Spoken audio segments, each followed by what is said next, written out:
بسم اللہ الرحمن الرحیم۔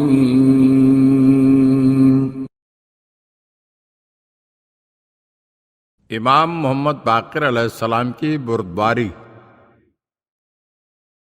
ایک شامی کاروبار کے سلسلے میں مدینے میں مقیم تھا اور وہ امام محمد باقر علیہ السلام کی خدمت میں بہت آیا کرتا تھا اور کہتا تھا کہ میں آپ کے پاس کسی عقیدت کی وجہ سے نہیں آتا، اس پوری زمین پر آپ اور آپ کے خاندان سے زیادہ مجھے کسی سے دشمنی نہیں، اور میں یہ سمجھتا ہوں کہ خدا اور رسول اور حکام کی رضامندی کے حصول کے لیے آپ سے دشمنی لازم ہے۔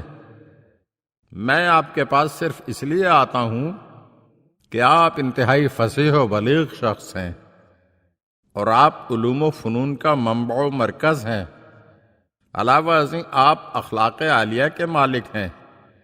اس کی اس گفتگو کے باوجود بھی امام محمد باقر علیہ السلام اس کی خاطر مدارات کیا کرتے اور فرمایا کرتے، ما تخفی علی اللہ خافیۃ،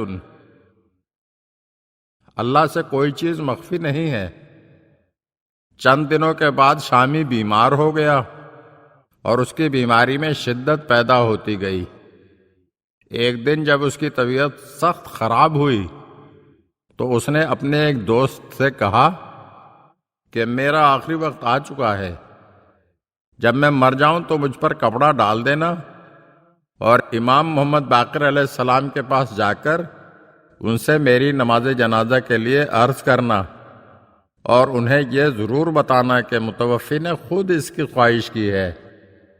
آدھی رات کے وقت اس کا جسم ٹھنڈا پڑ گیا اور اس کے متعلقین کو یقین ہو گیا کہ وہ مر گیا ہے، تو انہوں نے اس پر چادر ڈال دی اور نماز فجر کے وقت امام باقر علیہ السلام کے پاس جا کر اس کی موت کی اطلاع دے دی اور آپ علیہ السلام سے نماز جنازہ پڑھنے کی درخواست کی۔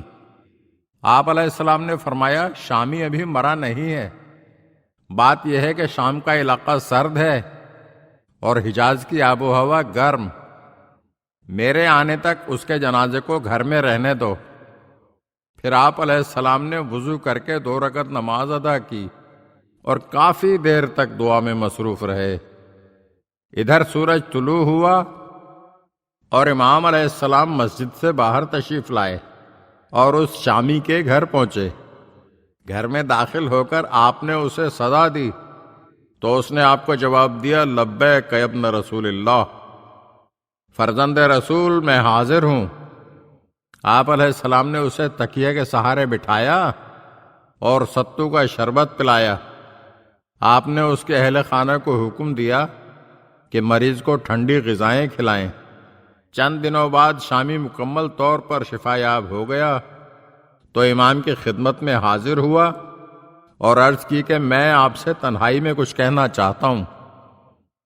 چنانچہ مرد شامی نے تنہائی میں عرض کی، میں گواہی دیتا ہوں کہ آپ مخلوق پر حجت خدا ہیں اور آپ اللہ کا وہ دروازہ ہیں جس میں داخل ہونے کا اللہ نے حکم دیا ہے، اور جو بھی آپ سے دور ہوا اس نے خسارہ اٹھایا۔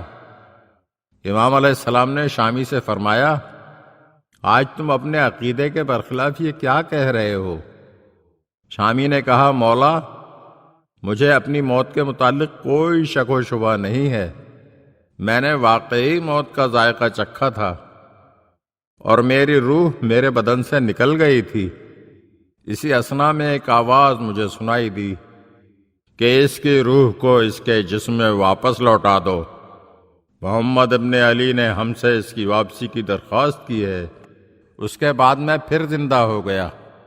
امام علیہ السلام نے فرمایا، کیا تجھے علم نہیں کہ اللہ بعض بندوں سے محبت کرتا ہے لیکن ان کے عمل سے نفرت کرتا ہے، اور بعض بندوں سے نفرت کرتا ہے لیکن ان کے عمل کو پسند کرتا ہے؟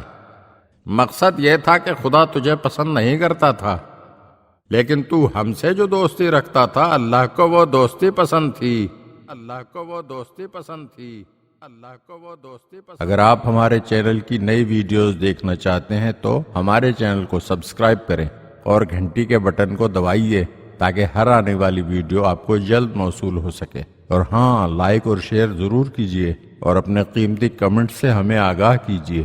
شکریہ۔